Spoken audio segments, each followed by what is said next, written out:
અમદાવાદનો ચર્ચાસ્પદ Subhash bridge 250 કરોડના ખર્ચે નવો બનશે. જર્જરિત થયેલા બ્રિજની નવી 3D ડિઝાઇન તૈયાર કરાઈ છે. સોમવારથી ટેન્ડર પ્રક્રિયા શરૂ થશે. 2 ફેઝમાં કરાશે કામગીરી. ગુજરાતમાં આગામી 4 દિવસ આકરી ઠંડી પડવાની અંબાલાલ પટેલની આગાહી. કચ્છ, સૌરાષ્ટ્ર, ઉત્તર અને મધ્ય ગુજરાતમાં ઠંડા પવનો ફૂંકાશે. લઘુત્તમ તાપમાન 10 ડિગ્રી સુધી જવાની સંભાવના. ગાંધીનગર લોકસભાના આંગણવાડી બાળકોનો યોજાયો મનોરંજન પ્રવાસ. ગોતાના ફન બ્લાસ્ટ ગેમ ઝોનમાં બાળકોએ કરી મોજ મસ્તી. મુખ્યમંત્રીએ પણ બાળકો સાથે માણી ટોય ટ્રેનની મજા. પોરબંદરમાં જર્જરિત છતનું બીમ તૂટી પડ્યું.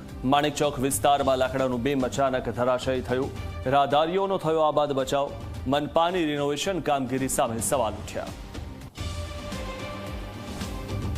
આવતીકાલે કેન્દ્રીય ગૃહમંત્રી અમિત શાહ આવશે. ગુજરાત વિશ્વ ઉમિયા ધામમાં આયોજિત બિઝનેસ મહાસંમેલનમાં રહેશે ઉપસ્થિત.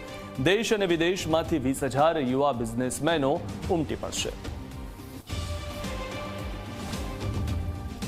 સુરતમાં તંત્રના પાપે બાયોડાયવર્સિટી પાર્ક બન્યો વેરાન. ઠેર ઠેર ગંદકી અને અસામાજિક તત્વોનો બન્યો છે અડ્ડો. પાર્કમાં ઠેર ઠેર જોવા મળી દારૂની ખાલી બોટલ્સ.